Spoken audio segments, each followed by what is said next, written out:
Hey, ¿qué onda? Para esta ocasión vengo a compartirte un tip para tus notas altísimas o sobreagudas.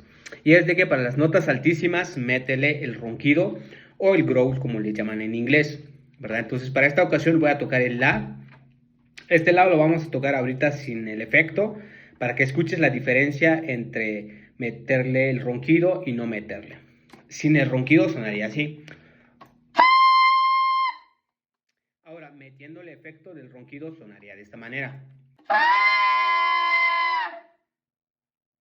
Claramente hay una gran diferencia entre no meterle y meterle el ronquido. Y ahorita vamos a escuchar el contexto de cómo sonaría este efecto metiéndolo en un adorno.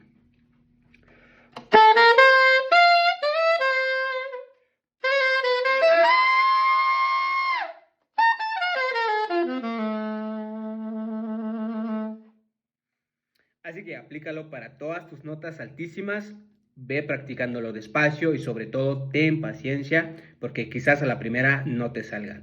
Así que ya me vas contando cómo te va con eso y nos vemos en el siguiente video.